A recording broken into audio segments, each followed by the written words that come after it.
नमस्कार, आप देख रहे हैं आपन उत्तराखंड और आपके साथ मैं हूं निशा रौतेला। तो चलिए बुलेटिन की शुरुआत करते हैं। तो आपको बता दें कि उत्तराखंड के सीएम पुष्कर सिंह धामी की अध्यक्षता में देहरादून में राज्य स्तरीय उद्योग मित्र समिति की बैठक हुई। वहीं बैठक के बाद मुख्यमंत्री ने जानकारी देते हुए कहा कि उद्योग में कुछ नए संशोधन हम कर रहे हैं और उद्योग मित्र समिति की पिछली बैठक में जो समस्याएं रखी गई थी उन सभी का समाधान कर दिया गया है।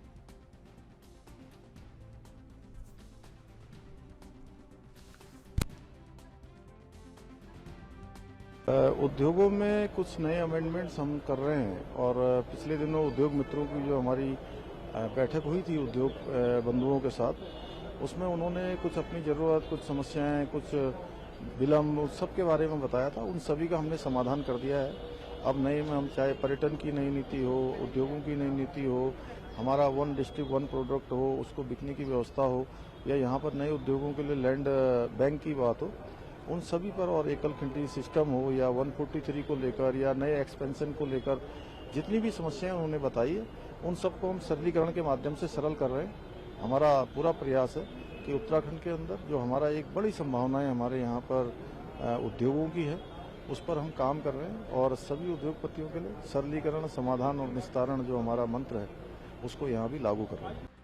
तो आपको बता दें कि उत्तराखंड के सीएम पुष्कर सिंह धामी की अध्यक्षता में देहरादून में राज्य स्तरीय उद्योग मित्र समिति की बैठक हुई और वहीं बैठक के बाद मुख्यमंत्री ने जानकारी देते हुए बताया कि उद्योगों में कुछ नए संशोधन हम कर रहे हैं और उद्योग मित्र समिति की पहली बैठक में जो समस्याएं रखी गई थी उन सभी का समाधान कर दिया गया है। तो आपको बता दें कि आज उत्तराखंड के सीएम पुष्कर सिंह धामी की अध्यक्षता में देहरादून में राज्य स्तरीय उद्योग मित्र समिति की बैठक हुई है और इस बैठक के बाद जो है सीएम पुष्कर सिंह धामी ने जानकारी देते हुए बताया कि उद्योगों में कुछ संशोधन जो है किए जा रहे हैं और उद्योग मित्र समिति की पिछली बैठक में जो समस्याएं रखी गई थी उन सभी का समाधान कर दिया गया है। तो लगातार उद्योगों को बढ़ावा देने में धामी सरकार लगी हुई है। उसी बीच आज एक बैठक हुई है जिसकी अध्यक्षता आपको बता दें कि सीएम पुष्कर सिंह धामी ने की है और देहरादून में ये बैठक का आयोजन किया गया है। वहीं आपको बता दें कि राज्य स्तरीय उद्योग मित्र समिति की बैठक हुई है। लालकुआं में एक निजी कार्यक्रम में पहुंचे नेता प्रतिपक्ष यशपाल आर्य ने प्रदेश की धामी सरकार पर जमकर हमला बोला है। उन्होंने कहा कि जब से प्रदेश में बीजेपी की सरकार दोबारा सत्ता में आई है तब से आमजन को कोई राहत नहीं मिली है। साथ ही बेरोजगारी से प्रदेश के नौजवान भी परेशान है, किसानों को उनका हक नहीं मिल रहा, साथ ही भ्रष्टाचार भी चरम पर है। नेता प्रतिपक्ष ने कहा कि प्रदेश सरकार भले ही 100 दिन के कार्यकाल पर अपनी पीठ थपथपाए, लेकिन आज भी प्रदेश की हालत सही नहीं है।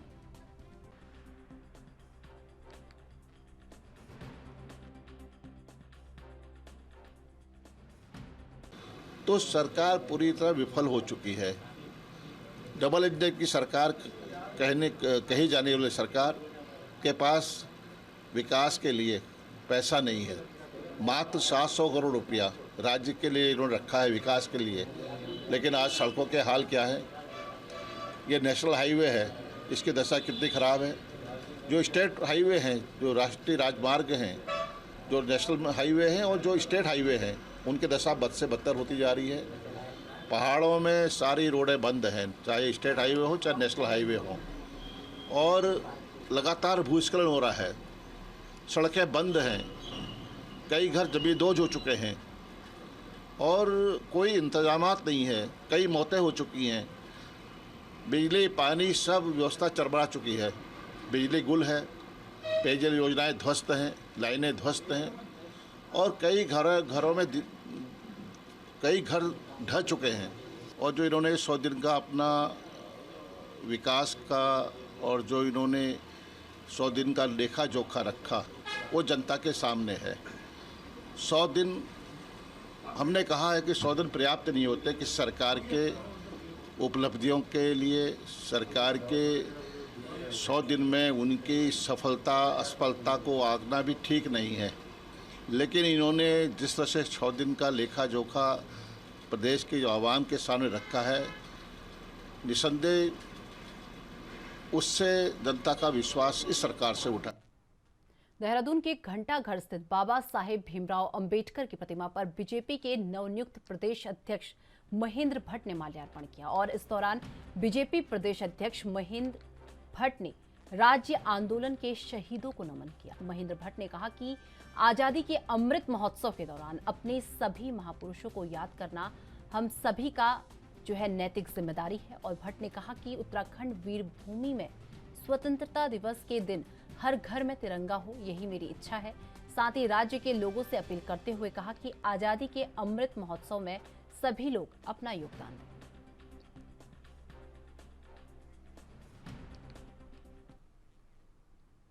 हल्द्वानी के कांग्रेस प्रवक्ता दीपक बुल्टिया के नेतृत्व में कांग्रेस कार्यकर्ताओं ने सिटी मजिस्ट्रेट कार्यालय में ट्रैक्टर से प्रदर्शन किया और शहर को जलभराव से मुक्त करने की मांग की। कांग्रेस प्रवक्ता ने कहा कि आधे घंटे की बारिश में पूरा शहर तालाब में तब्दील हो रहा है और इसीलिए इस समस्या के निदान के लिए कई सालों से प्रशासन केवल आश्वासन ही देता आ रहा है। कांग्रेस कार्यकर्ताओं ने कहा कि अगर जल्द ही इस समस्या का निदान नहीं किया गया तो एक नागरिक के अधिकारों के तहत संबंधित विभागों के अधिकारियों के खिलाफ वो स्वयं मुकदमा दर्ज कराएंगे।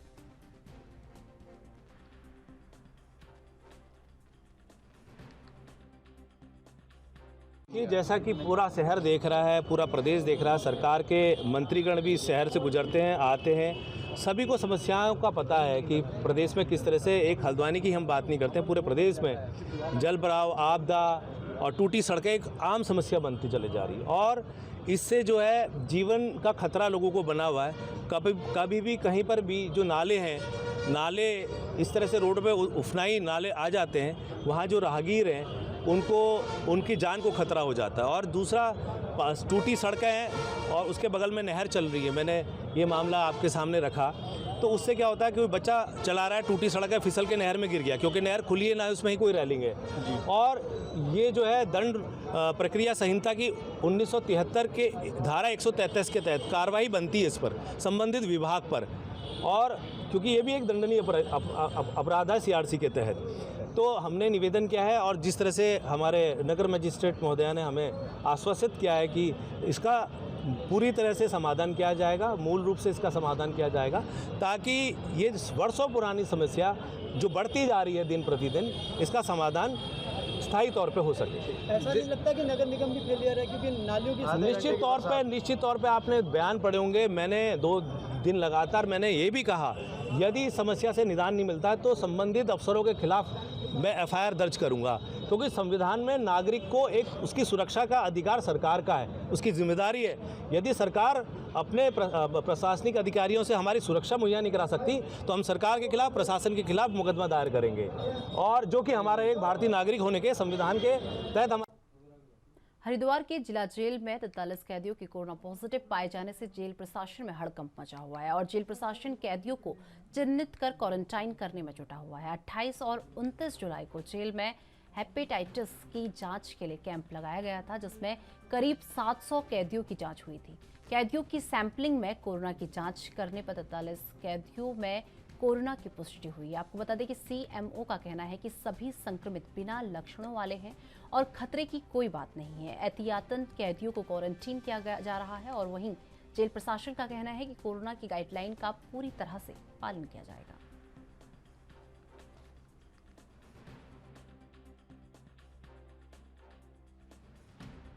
ये विगत 28 जुलाई को कारागार में जो वर्ल्ड हेपेटाइटिस डे के अवसर पर हेपेटाइटिस का जांच शिविर जो है लगाया गया था और उस जांच शिविर में जो है कुछ बंदियों की जो है आरटीपीसीआर टेस्ट भी जो है उस जांच टीम द्वारा की गई थी। उसकी जो है आज सूचना प्राप्त हुई है कि उसमें से कुछ बंदी जो है कोरोना पॉजिटिव पाए गए हैं, लेकिन जो 28 तारीख को जो भी जांच हुई थी उसमें भी सब लोग असिम्प्टोमेटिक थे और आज भी जो है वो सब जो है असिम्प्टोमेटिक हैं, उनमें कोई ऐसा लक्षण नहीं दिखाई देता है जो घातक हो। नहीं, 425 लोगों का सैंपल लिया गया था, उसमें 43 पॉजिटिव आए हैं। रात में रिपोर्ट आया, रात में हमने वहाँ के डॉक्टर्स, वहाँ के फार्मासिस्ट, वहाँ के जेल सुपरिटेंडेंट को सेंसिटाइज करके सबको आइसोलेट कर दिया गया। सारे एसिम्प्टोमेटिक, किसी में कोई दिक्कत नहीं है। एक रूटीन हमारा प्रोसीजर था जिसमें वहाँ स्क्रीनिंग होनी थी, उस चक्कर में उनका आरटीपीसीआर टेस्ट किया गया। उत्तराखंड के जसपुर क्षेत्र में स्थित कार्तिक फीड इंडस्ट्रीज को एक्सिस बैंक अधिकारियों ने पुलिस प्रशासन की मौजूदगी में सील कर दिया है। आपको बता दें कि कार्तिक फीड इंडस्ट्रीज के मालिक की ओर से फैक्ट्री के नाम पर एक्सिस बैंक में 70 लाख का लोन लिया गया था, जिसका समय से भुगतान नहीं किए जाने पर बैंक की ओर से फैक्ट्री को सील करने की कार्रवाई की गई।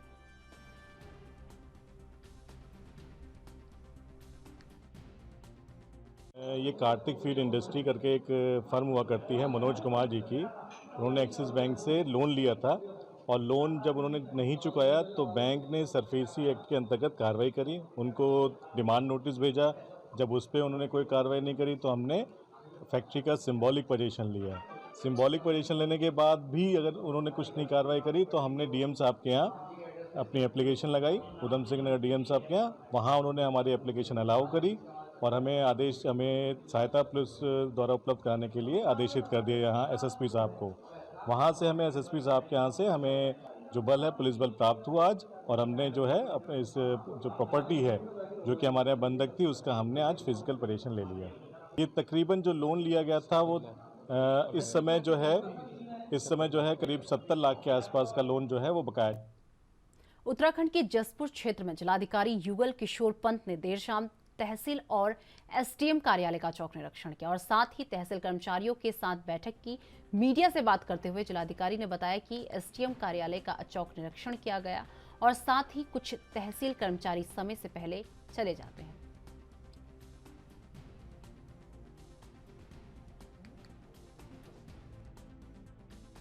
आज अचानक निरीक्षण किया है देखने के लिए कि लोगों को कैसी सुविधाएं मिल रही हैं, और शाम को 5 बजे किया था कि देखिए कई लोग गायब तो नहीं हैं, तो लोग तो यहाँ मौजूद होंगे। स्पेस भी तहसील हिसाब से स्पेस नहीं है, तो बहुत सी सुविधाएं जिस हिसाब से दी जानी चाहिए उस हिसाब से नहीं दी जा पा रही है। प्रयास है कि जल्दी ही इसके लिए एक नया भवन का जो निर्माण चल रहा है वहाँ पर त्वरित गति से काम करवाया जाएगा और नई जगह शिफ्ट करके भीतर सेवाएँ जनता को दी जाएगी। सरकार के पास से तो एक ही क्षेत्र में काम कर रहा है, एक क्षेत्र रिक्त चल रहा है और उसमें आए जाति निवास प्रमाण पत्र या दाखा में थोड़ी बहुत दिक्कतें आ रही हैं। जहाँ तक इमरजेंसी है तो हमारे कानूनों को हमने डिक्लेयर कर दिया है कि वो तुरंत उस स्थिति में जहाँ पे किसी की नौकरी लगनी हो या परीक्षा देनी हो उसके लिए प्रमाण पत्रों की आवश्यकता है, तो वो कानूनों को कम्युनिकेट कर देंगे और कानून उनके प्रमाण पत्र। उत्तराखंड के जसपुर में आगामी त्योहार मोहर्रम में शांति व्यवस्था के लिए थाना परिसर में पीस कमेटी और मोहर्रम कमेटी के साथ बैठक की गई। कोतवाल अशोक कुमार ने बताया कि मोहर्रम के मद्देनजर पीस कमेटी की बैठक हुई, वहीं समस्याओं को भी सुना गया।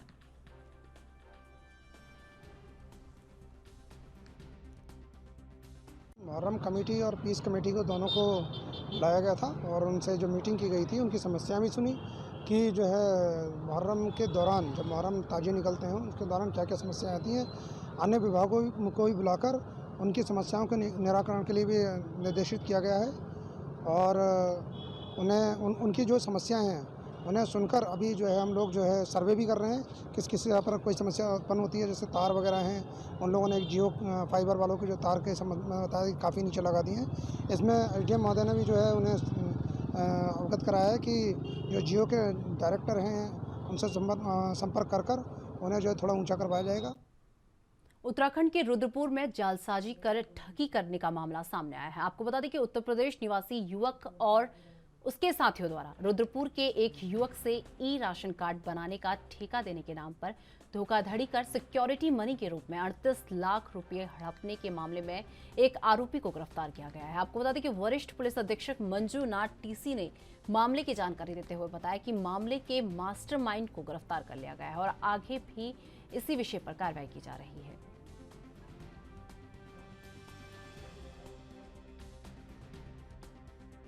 अंतर्राज्यीय एक गिरोह है जो एक व्यापारी वर्ग को राशन कार्ड बनाने की कॉन्ट्रैक्ट दिलाने के एवज में टेक महिंद्रा और भारत सरकार की समाज कल्याण का जो मंत्रालय उनको बदनाम करते हुए वो ये दिखाते थे कि भारत सरकार के द्वारा टेक महिंद्रा के साथ हमारा टाई अप है और हम ही ऑथराइज्ड है पूरे देश में राशन कार्ड बनाने के लिए। इस प्रकार एक फर्जी कंपनी खोला इन्होंने ये फर्जी कंपनी में दिखाया कि टेक महिंद्रा का ऑफिशियल पार्टनर यही है, राशन कार्ड बनाने के लिए यही एलिजिबल है, यही इनके पास ही अधिकृत है करके। इसके बाद ये बाकी व्यापारियों को लुभाते थे कि भाई हम आपको जिले वाइज कॉन्ट्रैक्ट देंगे तो पूरे जिले का राशन कार्ड आप बनाएंगे करके। तो व्यापारी जो है अपना नए नए बिजनेस ओपन करने की इसमें रहते हैं, तो वो इनकी कंपनी का देखकर इनको लगा कि भाई जेन्युइन कंपनी है करके 38 लाख रुपए इन्होंने एक उधम सिंह नगर की व्यापारी भाई से ले लिया। तो इस प्रकार 38 लाख ले लिया। बाद में व्यापारी भाई को पता चला कि भाई ये गुमराह कर रहे थे, तो कहीं कॉन्ट्रैक्ट नहीं आया, कोई प्रोजेक्ट नहीं आया। फिर बाद में पुलिस के पास आया, हमने दिखाया, हमने वेरीफाई कराया कि ये तो ऐसा कोई कंपनी है ही नहीं, और ना ही भारत सरकार द्वारा ऐसी काम किया जाता है, क्योंकि राशन कार्ड बनाने का प्रक्रिया तो कम्प्लीटली अलग है। उसमें तो समाज कल्याण विभाग, राजस्व विभाग अलग अलग इन्वॉल्व होता है। इस प्रकार एक फर्जी कंपनी बना के विभागों को भी बदनाम करना, टेक महिंद्रा जैसे कंपनी को भी बदनाम करने का एक गिरोह है, और भारी मोटी रकम इन्होंने हड़पा था 38 लाख रुपए। उसकी मास्टरमाइंड को हमने अरेस्ट कर लिया है। ज्ञान प्रकाश पुत्र सतीश कुमार है, ये गोरखपुर का रहने वाला है, इसको हमने लखनऊ से अरेस्ट किया है। और भी तार हम जोड़ेंगे, कड़िया जोड़ेंगे, हम ऐसा नहीं, कड़िया जोड़ेंगे, और इसमें और भी जो इन्वॉल्व है उनको भी अरेस्ट करेंगे। तो चलिए फिलहाल वक्त हो चुका है एक छोटे से ब्रेक का। ब्रेक के बाद फौरन हाजिर होते हैं।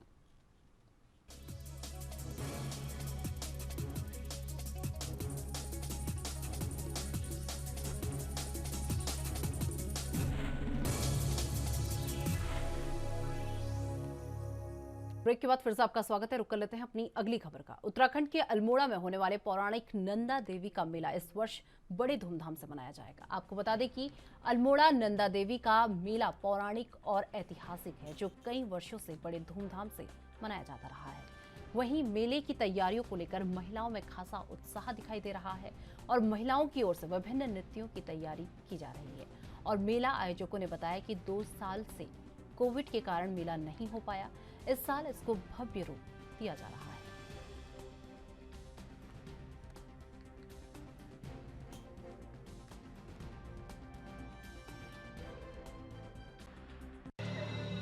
विगत 2-3 वर्षों से कोरोना काल की वजह से मेला अपने यौवन पर नहीं रहा, और इस वर्ष जिस तरीके से चारों तरफ से शुद्ध माहौल है, तो इस अवसर पर इस बार 1 तारीख से 7 तारीख तक मां नंदा देवी का मेला मनाया जाएगा, और एक भव्य रूप से इसकी सारी तैयारियां हमने कर ली गई हैं, जिससे भव्य रूप हमें इस बार देने का हुआ है। और 7 तारीख को एक सुंदर मां की शोभा यात्रा मां के परिसर से प्रस्थान करेगी, और इस तरीके से विभिन्न सांस्कृतिक कार्यक्रमों एवं स्थानीय कलाकारों द्वारा यहाँ पर खटीमा के सीमांत ग्राम पंचायत सिसैया में ग्रामीणों ने पूर्व में एक प्रार्थना पत्र 1491 एकड़ जमीन के सीमांकन के लिए सिंचाई विभाग और वन विभाग और राजस्व विभाग को संयुक्त सर्वे के लिए आग्रह किया था, ताकि ग्रामीणों को उनकी जमीन का मालिकाना हक मिल सके। वहीं इस संबंध में एसडीएम ने एक पत्र जारी कर 1 अगस्त 2022 को राजकीय प्राथमिक विद्यालय में संयुक्त सर्वे टीमों की ग्रामीणों के साथ एक बैठक निर्धारित की थी, लेकिन तीनों विभागों के जिम्मेदार अधिकारी बैठक में नहीं पहुंचे, जिससे ग्रामीणों में आक्रोश व्याप्त हो गया, जिसके लिए ग्रामीणों ने अधिकारियों पर गुमराह करने का आरोप लगाया।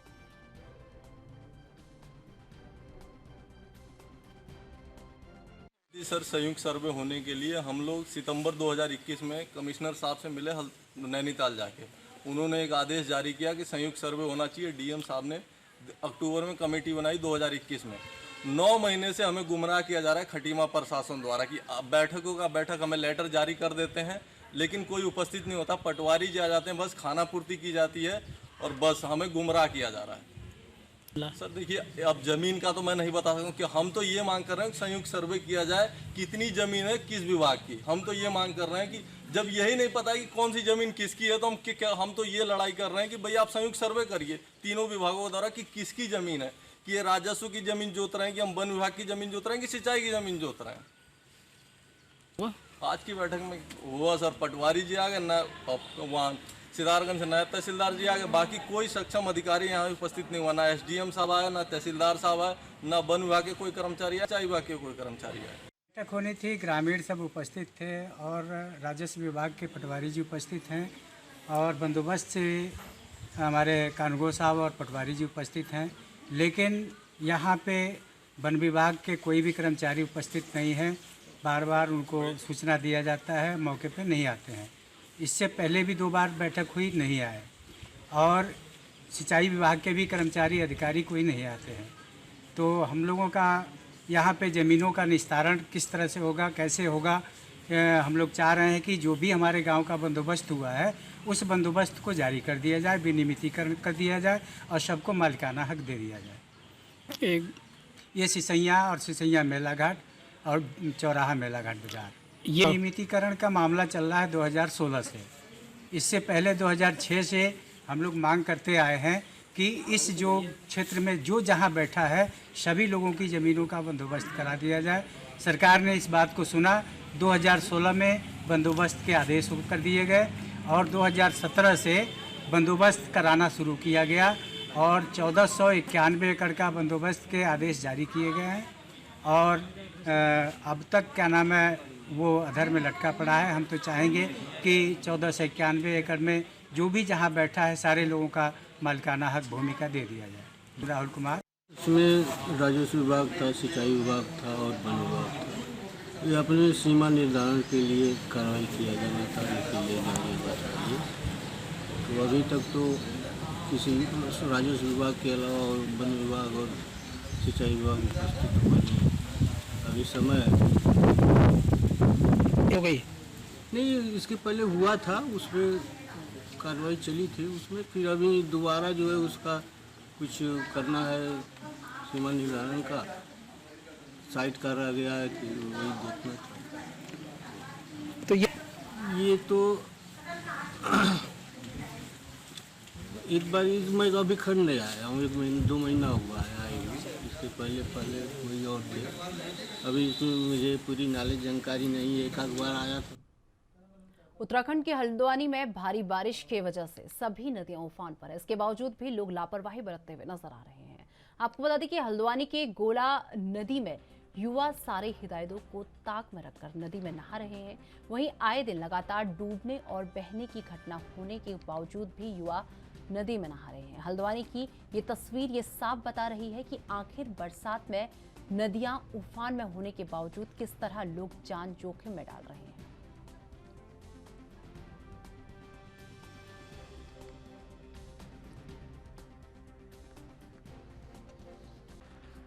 तो इसमें निश्चित रूप से क्योंकि अनाउंस पूर्व में किया जा चुका है और आज भी लगातार किया गया है, अगर कोई व्यक्ति ऐसा पाया जाता है तो उसके इस कृत्य के लिए जो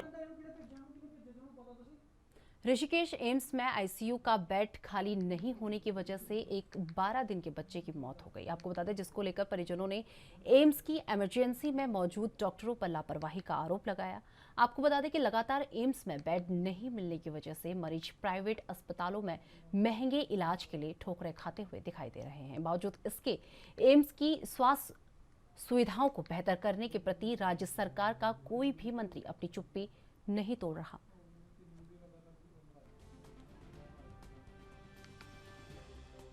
पहुंचा तो मुझे मेरे बच्चे को बेड नहीं दिया उन्होंने कहा कि बेड खाली नहीं है। हम इमरजेंसी वार्ड में भी बैठे रहे, डॉक्टरों के सामने गिड़गिड़ाए कि हमारे बच्चे को बचा लो। हमारे बच्चे का इलाज भी नहीं करा उन्होंने और हमें बोल दिया यहाँ पे बेड खाली नहीं है। मैं बहुत देर तक खड़ा रहा वहाँ पे, कम से कम 1-1.5 घंटा मैं वहीं रहा, फिर भी मुझे कोई सपोर्ट नहीं मिला। मेरे संज्ञान में लाया गया है और जो है ये 1 तारीख की शाम को एक बच्चा जो है ऐसा आया था यहाँ पर, जिसको कि एक लेट ऑनसेट न्यूनेटल सेप्सिस था।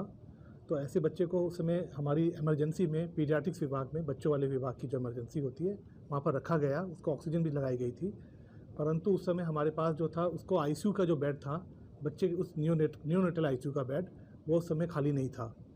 तो उस वजह से, उस बेड की वजह से उस पेशेंट को जो है, उनको पेशेंट को कहीं और ले जाना पड़ा। तो हमारी जानकारी के हिसाब से सारे पेशेंट जो भी हमारे पास आते हैं सबको हम लोग इमरजेंसी में ट्रीटमेंट देते हैं, अटेंड ज़रूर करते हैं उनको। ऐसा नहीं कि बेड नहीं दिया जाए। और आप सब जानते ही हैं कि जब से एम्स शुरू हुआ है पहले कितने कम बेड थे और आज की स्थिति में 960 बेड हैं। धीरे धीरे बढ़ के इतने हो गए हैं। सब रोगियों को कैटर किया जाता है, चाहे किसी भी तबके का हो। अक्सर लोग बिना किसी अपने संबंधी के साथ अकेले भी आते हैं, जो कि डेस्टिट्यूट पेशेंट होते हैं, उनको भी यहाँ ट्रीट किया जाता है, मना नहीं किया जाता है। हम लोग का पास धीरे धीरे जैसे बेड्स को बढ़ाने की प्रक्रिया की जा रही है। जैसे कि आपको विदित है कि 200 एकड़ ज़मीन हमको और आईडीपीएल के पास में मिल जानी है। उस ज़मीन के मिलते ही हमारे पास और पलंग भी बढ़ा दिए जाएंगे। देश भर में मनाए जा रहे आज़ादी के अमृत महोत्सव को इस बार हर घर तिरंगा अभियान की शुरुआत की गई है, जिसके तहत आपको बता दें देश भर के प्रत्येक घर में तिरंगा फहराए जाने का लक्ष्य रखा गया है, जिसकी शुरुआत भाजपा पदाधिकारियों और कार्यकर्ताओं ने शुरू कर दी है। इसी क्रम में विकासनगर में भी क्षेत्रीय विधायक मुन्ना सिंह चौहान सहित उनके साथ मौजूद उनके समर्थकों और पार्टी पदाधिकारियों ने अपने सोशल मीडिया प्लेटफॉर्म पर तिरंगा लगाकर इस अभियान की शुरुआत की है, जहां विधायक मुन्ना सिंह चौहान ने कहा कि देश की आज़ादी 75वीं वर्षगांठ मनाने जा रही है, जिसको देखते हुए आज़ादी के इस अमृत महोत्सव पर देश की आज़ादी के लिए शहादत देने वालों और योगदान देने वालों के सपने को साकार करने के लिए हर घर तिरंगा अभियान की शुरुआत सोशल मीडिया प्लेटफॉर्म से की गई है। वहीं इस मौके पर हर घर तिरंगा लगाकर इस बार आज़ादी का जश्न मनाया जाएगा।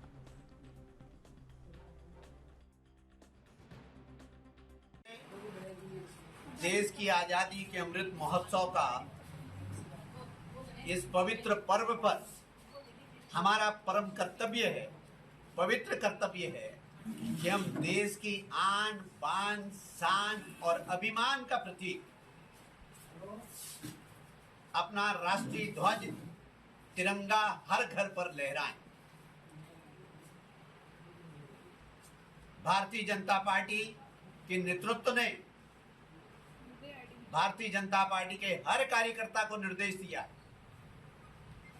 कि पूरे मनोयोग के साथ इस अभियान को 100% सफल करने में जुटे। देश के हर कोने में, हर घर पर, हर जगह पर, हर जात धर्म मजहब से ऊपर उठ करके हर देश के अंदर हर घर के ऊपर तिरंगा लहराएं। इस क्षेत्र का निर्वाचित विधायक होने के नाते, यहाँ के जनता का सेवक होने के नाते और भारतीय जनता पार्टी का कार्यकर्ता होने के नाते हम लोगों ने भी ये लक्ष्य तय किया है कि यहाँ पर कोई भी घर ऐसा नहीं छूटना चाहिए जिस पर तिरंगा ना लहराएं, और हम पूरी उत्साह के साथ इस अभियान में जुटेंगे। इतना ही। तो चलिए, मेरे साथ आपन उत्तराखंड में बस इतना ही। देश दुनिया की तमाम बड़ी खबरों के लिए देखते रहिए ANB न्यूज़। नमस्कार।